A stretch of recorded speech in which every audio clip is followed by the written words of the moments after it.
합독하도록 하겠습니다. 히브리서 11장 6절 7절 말씀을 합독하겠습니다. 시작.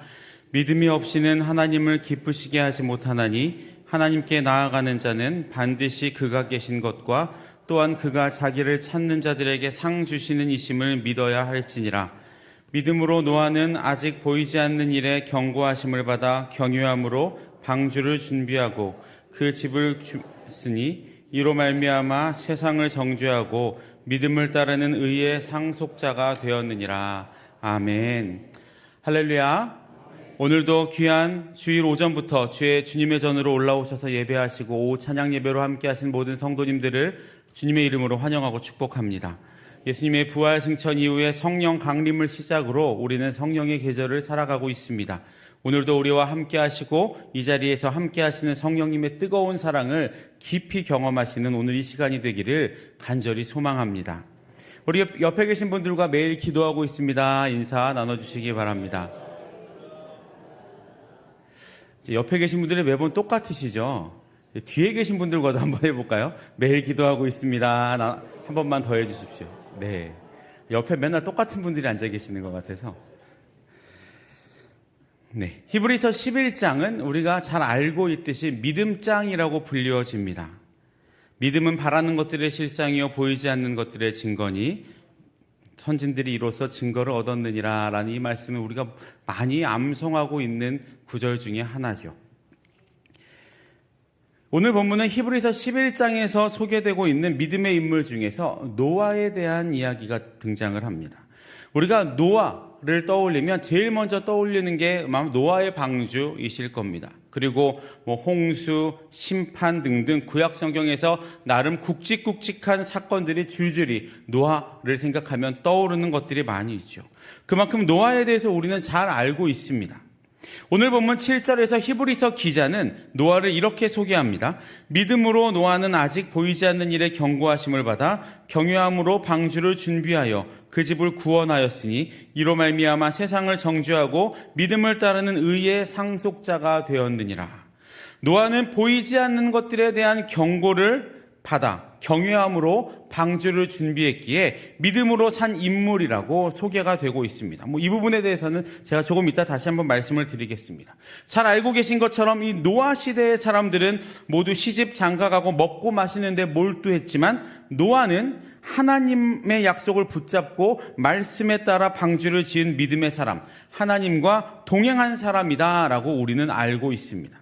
물론 제대로 알고 계시는 겁니다. 하지만 조금 더 깊이 생각해 보면, 그리고 그렇게 알고 노아와 우리를 한번 비교해 보면 우리의 믿음은 보잘것없어 보이는 경우가 그렇게 보일 때가 참 많이 있습니다. 즉 노아의 믿음은 엄청 뛰어나서 하나님과 동행하고 하나님과 함께했고 그렇게 방주를 만들었지만 그에 비해서 우리의 믿음은 보잘것없다라고 생각해 버릴 수도 있다라는 이야기입니다. 그래서 우리는 노아를 따라갈 수 없어, 우리는 범접 불가한 사람이야 라고 생각해 버리기도 한다라는 말입니다.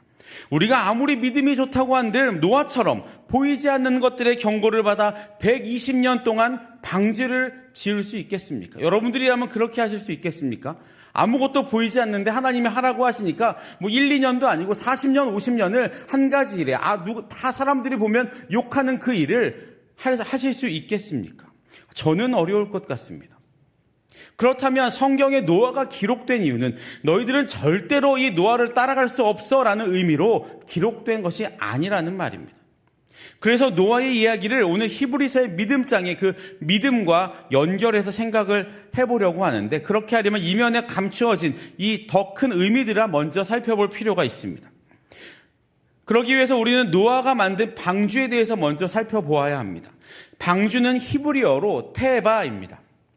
그리고 이 테바라는 단어, 히브리어 테바라는 단어는 구약 성경에 2번, 정확하게 말하면 2번이라기보다는 2번의 상황에 사용이 됩니다. 첫 번째는 우리가 알고 있는 것처럼 노아 홍수 시대의 방주를 말할 때 한번 사용되고, 또 한 가지 상황은 출애굽기의 상황에서 이 테바라는 단어가 사용이 됩니다. 모세의 어머니가 모세를 살리기 위해 갈대 상자에 모세를 넣었던 장면 다 알고 계시죠? 그 갈대 상자가 히브리어로 테바입니다.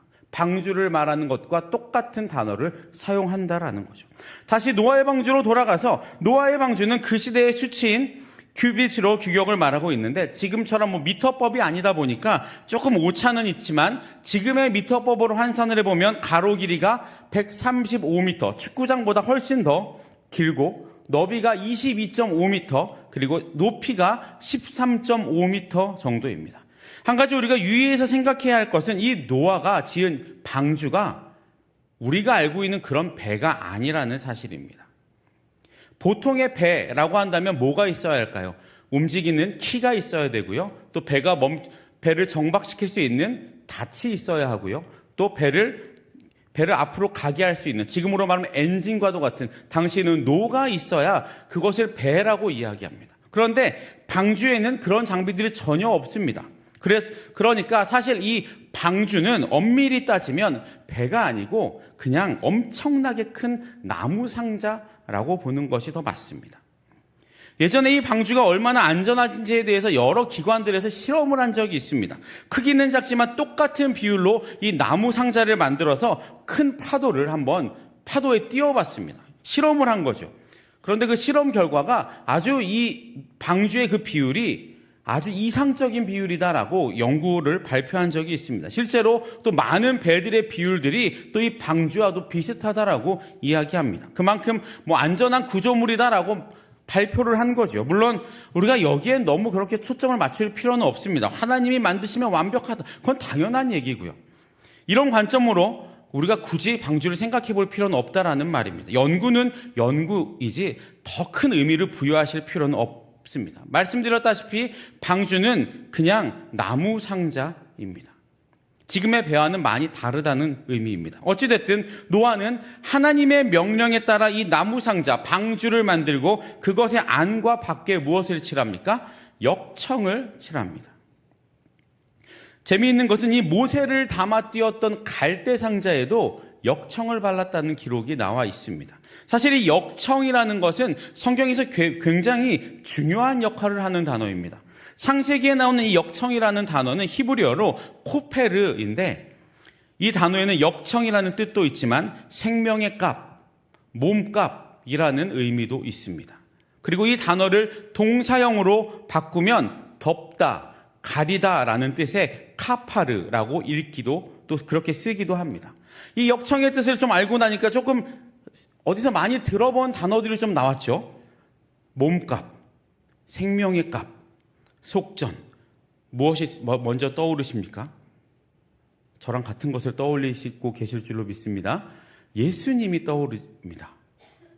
우리 때문에 돌아가셨던 예수님의 핏값으로 우리를 자유하게 하셨던 그 생명의 값.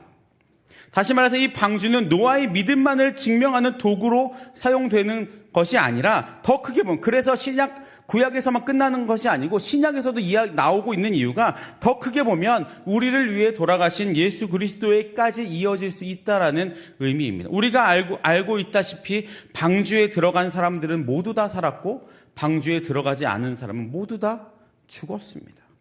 히브리서 기자도 신약 성경인 이 히브리서에서 노아의 이야기를 꺼낸 이유가 여기에 있는 겁니다. 결국 이 노아의 방주는 노아의 노력과 열심으로 노아와 그 가족이 구원받았다라는 것을 드러내기 위한 것일 수도 있지만 더 나아가서 우리가 그렇게 구원받은 존재이고 그 구원이 어떻게 이루어졌는가를 보여주기 위한 하나의 하나님께서 보여주신 장치일 수도 있다라는 의미입니다. 그런데 오늘 본문에서 좀 문제가 되는 부분이 있습니다. 그것은 믿음으로 노아는 이라는 구절입니다. 방주가 노아의 노력을 드러내기 위한 도구가 아님에도 불구하고 성경은 노아의 믿음을 말하고 있습니다. 믿음으로 노아가 방주를 만들었다라고 말하고 있죠. 왜 그럴까요? 이런 예를 한번 들어보겠습니다. 어떤 아기가 첫 걸음을 떼기까지는 시간이 필요합니다. 동물들처럼 뱃속에서 나오자마자 조금 있다가 이렇게 네 발로 걸어가는 것이 아니죠. 일정 시간이 필요하다라는 말입니다. 그렇다면 그렇게 일정 시간이 그렇게 혼자 첫 걸음을 떼기까지 누구의 수고가 절대적으로 필요합니까? 엄마, 아빠, 요즘에는 할머니, 할아버지들까지 많이 필요하죠. 많은 사람들의 수고와 돌봄이 있어야 그 아이가 일어날 수 있고 첫 걸음을 뗄 수 있는 것입니다. 다 경험해 보셨고 또 지금도 경험하고 계시는 할머니, 할아버지들이 계실 텐데요. 아기를 키우기 위해서 얼마나 많은 노력과 수고를 해야 합니까? 보채는 아기를 안고 밤잠을 이루지 못할 때가 하루 이틀이 아니죠. 하루에도 몇 번씩은 기저귀를 갈아주어야 하고 사소한 위험에 대비하기 위해서 아이가 다칠 법한 것들은 미리 다 치워놓는 열심도 부모님들이 발휘합니다. 예전에 저희 아이가 막 뭔가를 붙잡고 일어나는 그 시기에 저희는 그 생수 2리터짜리 6개 들어있는 그 한 통을 거실에 둔 적이 있었습니다. 조금 있다가 베란다에 넣어놔야지 하고 마트에서 사갖고 와서 좀 있다가 넣어놔야지 한 다음에 거실에다 그냥 두고 깜빡 잊어버렸어요. 근데 다른 데 신경 쓰고 있는 사이에 이 아이가 그 생수통을 붙들고 일어나다가 넘어져서 그 생수병이 입을 꽝 찧었어요. 입에서 피가 막 나죠. 쿵소리가 나자마자 저희 부부가 막 달려갔습니다. 지금 보면 온갖 호들갑을 다 떨었어요. 그때 제일 먼저 그 아이, 피를 흘리고 있는 아이를 보면서 제일 먼저 저희가 한 말이 뭔지 압니까? 야, 누가 이걸 여기다 갖다 놨어? 누가 놨어요? 제가 놨지. 그리고 나서 스스로 얼마나 자책을 했는지 모릅니다. 내가 잘못해서 이걸 아이를 피가 났어. 그런데 지금 생각해보면 왜 그러나 싶습니다. 그때 그 상처가 지금도 남아있는 것도 아니고 지금은 더 위험한 행동을 서슴없이 합니다. 요즘은 저희 아이 바지가 남아나질 않습니다. 친구들이랑 축구만 하고 들어오면 무릎 한쪽이 구멍이 나서 들어옵니다. 너무 많이 그러니까 바지가 다 구멍이 났어요. 그래서 저희 아이에게 이런 말을 했습니다. 너 이제 한 번만 더 구멍 내면 그 구멍 뚫어진 데다가 빨간 하트를 붙여서 내가 꼬매놓을 거라고. 그래서 안 된다고 이야기를 하지만 그래도 구멍을 내고 들어와서 엊그제도 혼났습니다. 그래서 요즘은 지가 다쳐봐야지 뭐 하면서 이제는 그냥 놔두기도 합니다.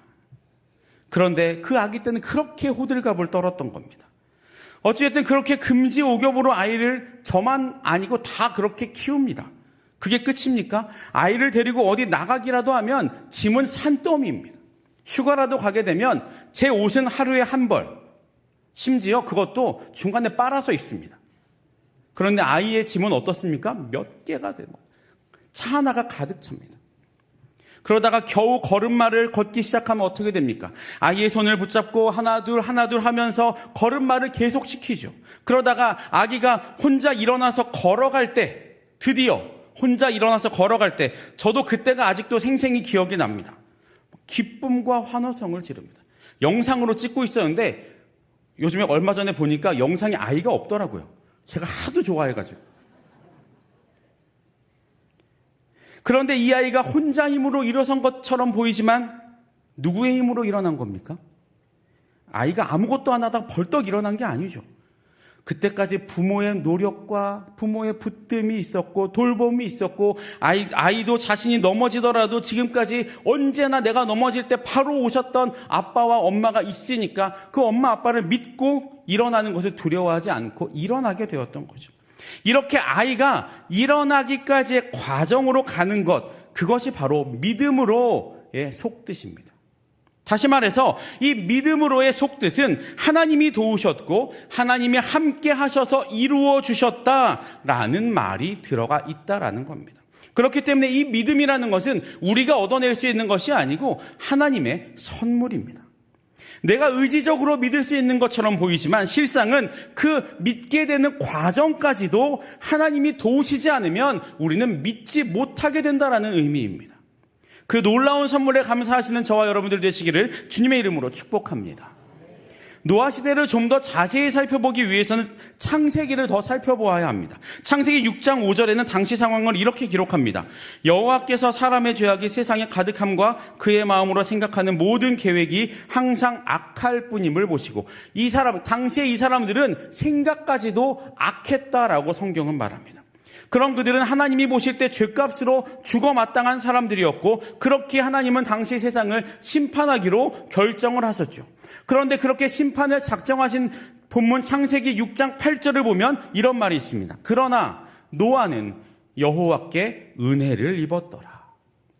여기에서 여호와께 은혜를 입었더라라는 말은 어떤 의미입니까? 이 말은 심판을 받을 운명이었지만 하나님은 노아를 택해서 구속하기로 작정하셨다라는 의미입니다. 그리고 이어지는 창세기 6장 9절에서 성경은 노아를 이렇게 소개합니다. 노아는 의인이요 당대의 완전한 자라. 이 순서가 중요합니다. 노아가 의인이어서 은혜를 받은 것이 아니고 노아가 은혜를 입었기 때문에 의인이요 당대의 완전한 자가 된 것. 이 순서가 매우 중요합니다. 우리가 의인이어서 은혜를 받는 것이, 우리가 좋은 일을 하고 정말 신앙생활 열심히 해서 은혜를 받는 것이 아니고 우리가 은혜를 받았기 때문에 그런 삶을 살아갈 수 있다라는 이야기죠. 여기에서 말하는 의인은 우리가 사회에서 말하는 의인과는 좀 다른 의미입니다. 세상의 의인은 좋은 일을 하거나 정의로운 일을 할 때, 바른 일을 했을 때 의인이다라고 호칭을 하지만 성경 속에 있는 의인은 하나님께 소속이 되어 있다라는 의미입니다.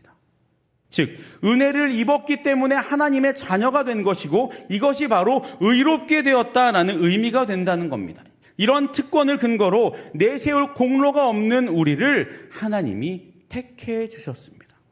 따라서 예수 믿는 사람은 그 어느 누구도 누구에게 자랑할 인생이 없다라는 겁니다. 우리가 성도로서 지녀야 할 아주 필수적인 성품을 꼽으라면 감사하는 자세라고 말씀드리고 싶습니다. 그것만 있으면 됩니다.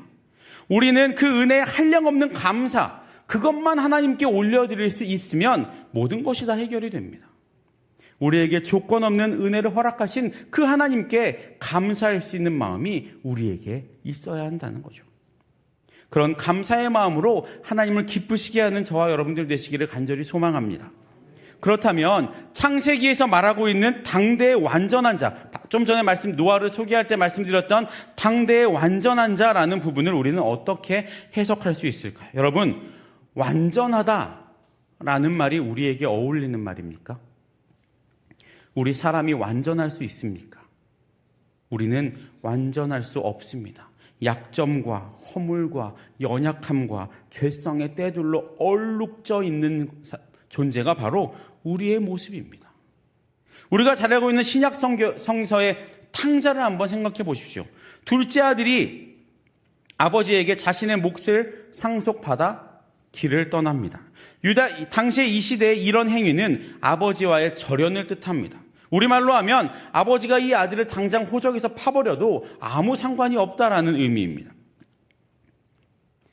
그리고 그렇게 아버지의 상속을 받고 떠나는 것으로 아버지와 아들의 관계는 이제 완전히 끝이 나는 것처럼 신약 성경에서는 보이죠. 하지만 얼마 지나지 않아서 집 떠난 작은 아들에게는 부족함들이 생기게 됩니다.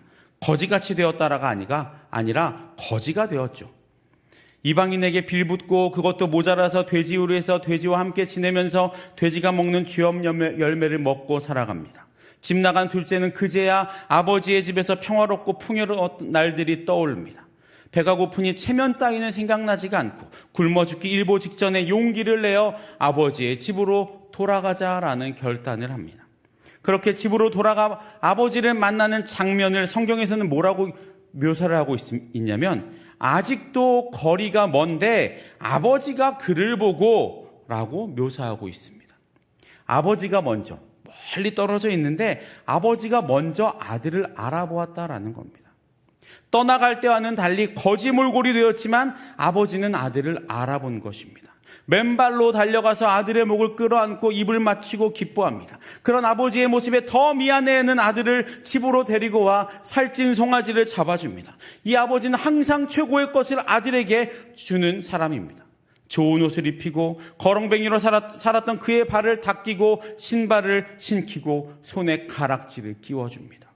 가락지를 끼운다는 의미는 너는 다시 내 아들이고 이 모든 것이 다 너의 것이다 라는 의미입니다.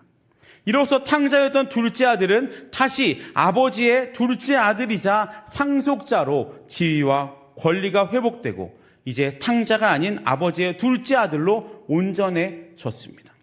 과거에 추하고 약했던 스스로 아버지를 떠났던 자라 할지라도 아버지의 품 안에 있으면 온전한 자가 되기 때문이죠. 이렇게 온전한 자가 아들이 온전하게 모든 신분과 지위를 회복할 수 있었던 것은 누구의 의지입니까? 아들의 의지입니까? 아버지의 의지입니다. 이처럼 하나님은 어떤 조건을 내세워 우리를 뽑지 않으셨습니다. 바깥 이단 사이비들, 그들이 왜 이단 사이비들인 줄 아십니까? 그들은 어떤 조건들을 자꾸 내세웁니다. 돈을 바쳐야 하고, 다 버려야 하고, 이래야 하고, 저래야 하고, 얼만큼 할당을 채워야 교주도 만날 수 있고, 등등. 그래서 그들이 가짜인 겁니다. 하나님은 절대로 그런 분이 아니십니다. 이런 조건을 내것이면 우리는 아무도 하나님 앞으로 나아갈 수가 없습니다. 우리는 모두 죄와 사망 아래에 있었던 존재들이 있기 때문이죠. 그러나 아버지 안에 있으면 하나님 아버지의 의지로 우리는 온전한 완전한 자가 되는 겁니다. 우리가 잘나서 완전한 자가 되는 것이 아니고 아버지가 우리를 용서해 주시고 우리를 안아주시고 우리를 상속자로 삼아 주셨기 때문에 우리가 완전한 자가 될 수 있다라는 거죠. 그러니 노아를 설명할 때 당대의 완전한 자라는 의미는 노아가 뭔가 능력이 있고 뭔가 선한 일을 많이 했기 때문에 그렇게 된 것이 아니고 노아가 언제나 주 안에 있었다라는 의미입니다. 그리고 노아가 그런 삶, 즉 주 안에서 있을 수 있었던 것은 언제나 하나님이 그를 붙들고 있었기 때문이었죠. 또 노아에 대한 표현 중 그 다음에 나오는 표현, 이런 표현이 있습니다. 그는 하나님과 동행했다. 이 부분도 한번 살펴보겠습니다. 동행이라는 단어의 히브리어 원형은 할라크입니다.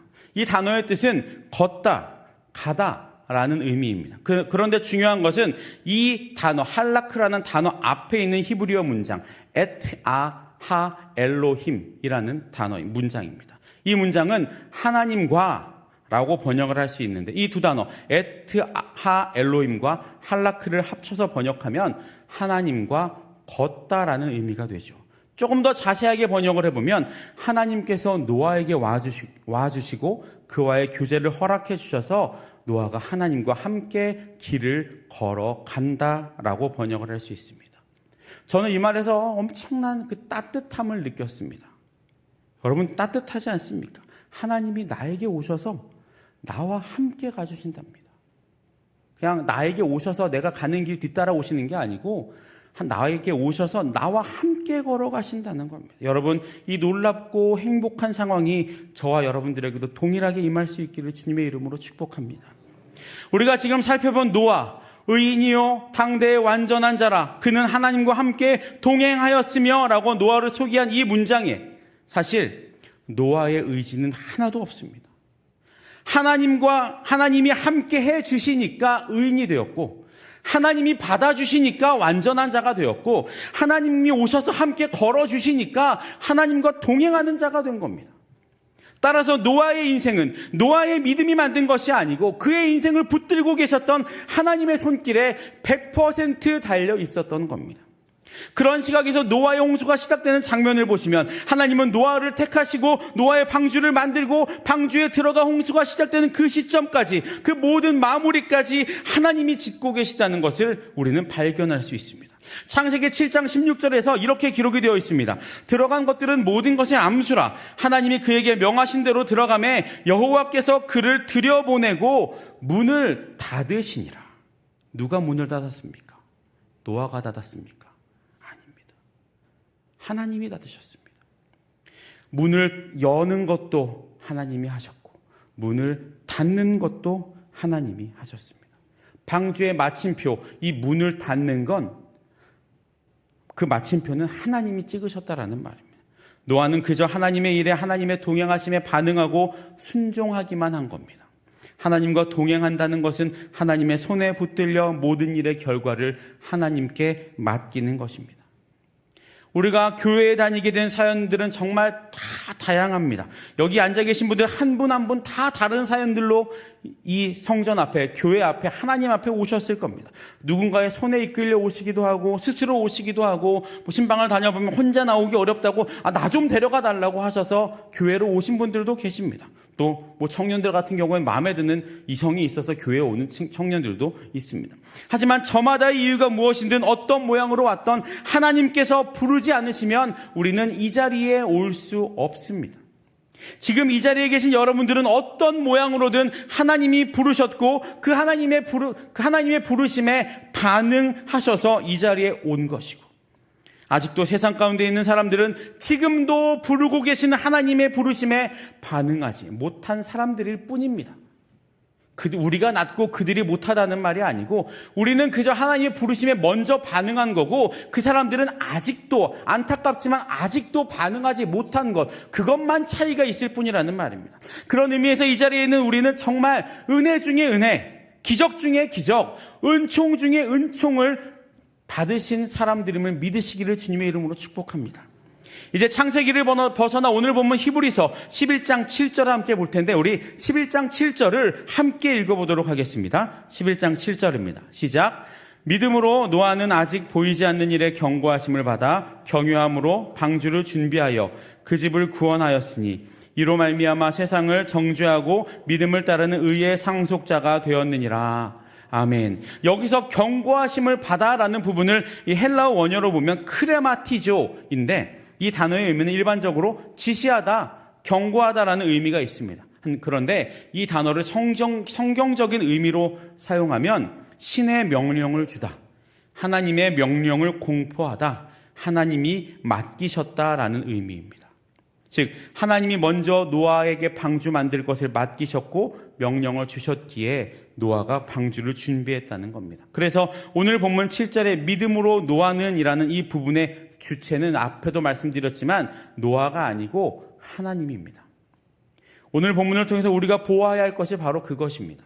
노아가 방주를 준비할 수 있었던 것은 그것을 노아가 노아의 의지적으로 믿었기 때문이라는 것보다 이미 하나님이 함께 하셔서 노아가 그것을 믿을 수 있게 되었다라는 의미가 더 강하다라는 것이죠. 우리 모든 삶의 모습과 행동의 주체가 하나님이심을 믿으십니까? 사랑하는 모든 성도 여러분, 우리가 잘 부르는 찬송가 292장의 처음 가사는 이렇습니다. 주 없이 살 수 없네 죄인의 구주여. 그렇습니다. 하나님은 죄인된 우리의 구주가 되어주셨고, 그렇기 때문에 우리가 주님 없이는 한순간도 살아갈 수 없는 존재인 것입니다. 그리고 그것이 믿음으로 노아는 이라는 말에 감추어진 진리인 겁니다. 믿음으로 나는, 믿음으로 나 당신이른, 이 말은 내가 하나님을 믿은 것이 아니고 하나님이 먼저 나를 만나주셨다라는 의미임을 우리는 기억해야 합니다. 믿음으로 나는, 그 말을 우리가 꼭 기억하며 나아가기를 소망합니다. 사실 우리의 삶의 모든 일들, 우리가 하는 모든 상황들과 모든 결과들은 다 하나님이 하신 일들입니다. 우리가 이렇게 믿은 것, 이렇게 하나님 앞에 나아온 것, 그 모든 것들이 하나님이 인도하지 않으시면 불가능한 일인데, 하나님은 그렇게 하나님 앞에 나온 우리를 잘했다고 칭찬해 주시는 겁니다. 참 예전에는 제가 이런 말들이 잘 이해가 가지 않았습니다. 그런데 결혼을 하고 아이가 생기고 아이를 키우다 보니 이제는 이 하나님의 마음이 조금은 이해가 되는 것 같습니다. 우리 아이가 뭘 할 수 있도록 다 옆에서 도와주지만 그것을 통해 아이가 무엇인가를 하면 부모인 저는 그렇게 기쁠 수가 없습니다. 앞에서도 아이가 걷기 시작할 때 경험을 말씀드렸던 것처럼 말입니다. 아마 여러분들이 더 잘 알고 계실 겁니다. 우리가 자녀를 위해 기도하고 헌신하고 노력해서 자녀가 합격하고 취직하고 좋은 직장 다니고 결혼하고 할 때 아이보다 누가 더 기뻐합니까?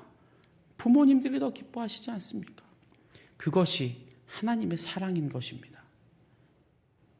우리가 하나님 안에서 살아가고 하나님 안에서 기쁨으로 신앙이 성장하지만 하나님이 그렇게 하게 만드셨는데 그렇게 된 우리를 보고 하나님이 기뻐해 주신다라는 겁니다. 착하고 충성되고 사랑스러운 나의 자녀야. 하나님의 그 벅찬 사랑에 붙잡힌 우리는 정말 행복한 사람들인 것 같습니다. 우리의 무너짐과 꺾임과 절망의 눈물을 보지 않고 우리를 붙드신 하나님의 영원한 소망에 기대어 다시 한번 일어설 때 우리는 믿음으로 살아갈 수 있는 것입니다. 우리는 그 하나님의 소망을 바라보는 자들이 되어야 합니다. 우리에게 소망을 주신 하나님의 그 소망을 바라보는 자들이 되어야 합니다. 우리는 우리를 향한 하나님의 사랑을 보는 자들입니다. 우리를 향한 하나님의 사랑을 경험하는 자들입니다. 우리를 향한 하나님의 사랑의 가장 큰 수혜자가 바로 우리 자신입니다. 그 사랑 안에 살아가는 자들이 바로 우리라는 말입니다. 그렇게 나의 모든 주체를 이 시간 하나님 앞에 내어놓을 때 성경이 노아를 소개했던 그 말, 당대의 의인이요 완전한 자요 하나님과 동행하는 자라는 그 말이 주인공이 우리가 될 수도 있다라는 겁니다. 처음에 말씀드렸죠. 우리가 노아의 믿음만을 바라보면 우리는 노아처럼 살아갈 수 없지만 노아가 의인이요 당대의 의인이요 완전한 자요 하나님과 동행하는 자가 될 수 있었던 가장 큰 이유는 노아의 큰 믿음이 아니고 노아가 하나님과 함께 하기 때문이라는 것을 기억한다면 우리도 하나님과 함께하고 나와 함께 하신 하나님을 믿고 그 소망의 하나님을 바라본다면 우리도 당대의 의인이요 완전한 자요 하나님과 동행하는 자가 될 수 있다라는 의미입니다. 이제 우리는 이렇게 기도해야 합니다. 하나님, 나의 믿음의 눈을 열어주셔서 내가 하나님의 영원한 소망을 보게 하시고 그 일에 순종함으로 나아갈 수 있는 주님의 자녀가 되어 하나님을 기쁘시게 하는 주의 자녀가 되게 하여 주옵소서. 이렇게 기도하시며 이 시대에 하나님이 사용하시고 하나님의 부르심에 순종함으로 반응하시는 저와 여러분들 되시기를 주님의 이름으로 축복합니다. 기도하겠습니다. 사랑의 주님 감사합니다. 주님의 날 우리를 향한 하나님의 사랑을 기억하여 이렇게 하나님 앞에 나와 예배할 수 있게 하신 주님의 은혜에 감사를 드립니다. 이 시간 내가 이 자리에 올 수 있음이 하나님의 은혜요 하나님의 부르심임을 고백합니다. 죄로 점철된 나를 이 시간 은혜의 자리로 불러주시고 또 나를 하나님의 자녀로 다시 한번 택정하여 주시니 더욱 감사를 드립니다. 다시 한번 주님의 부르심에 순종함으로 나아갈 수 있는 힘을 허락하여 주시고 주님과 동행함으로 나에게 주신 주님의 사명들을 감사함으로 감당할 수 있는 힘과 지혜 그리고 필요한 모든 것들을 채워 주옵소서. 그래서 나를 통해 세상이 하나님을 더 정확하게 알게 하옵소서. 지금도 병상에서 고통받고 있는 많은 환우들, 우리의 가족들이 있습니다. 하나님 그들의 병상에 이 시간 찾아가셔서 그들의 환부 위에 손 얹어 안수하여 주시고 육체의 연약함들과 정신의 모든 연약함들이 나사렛 주 예수 그리스도의 이름으로 깨끗하게 고침받는 은혜가 있게 하여 주시고 하나님의 치유의 사랑의 힘들이 그 마음 가운데 깊이 심겨질 수 있도록 역사하여 주옵소서. 지금도 전쟁으로 고통받고 있는 그리고 지진의 피해로 고통받고 있는 많은 사람들이 있습니다. 주님 그들에게 다가가 주셔서 함께하여 주시고 그들의 모든 어려움 가운데 위로자 되어 주시고 필요한 모든 것들을 채워주셔서 그들이 채움받는 그 모든 것들로 하나님의 손길을 경험하게 하시고 그들이 주님께로 돌아와 그들이 속한 모든 땅들이 평화와 안정의 땅이 될 수 있도록 인도하여 주옵소서. 담임 목사님과 원로 목사님의 영육간의 강건함을 허락하여 주시고 성령으로 충만케 하여 주셔서 주님 맡기신 모든 사명들을 기쁨과 감사함으로 성령 충만함으로 잘 감당케 하시고 가정 내에 급한 일이 생기지 아니하도록 모든 상황들 가운데 함께하여 주옵소서. 새롭게 시작되는 한 주간 가운데 주님 우리와 동행하여 주시고 우리의 모든 삶을 통해 하나님이 드러나고 나타내며 또 우리의 모든 삶을 통해 하나님을 기쁘시게 하는 주의 자녀들이 되게 하여 주옵소서. 감사를 드리며 모든 말씀 예수님의 이름으로 기도드립니다. 아멘.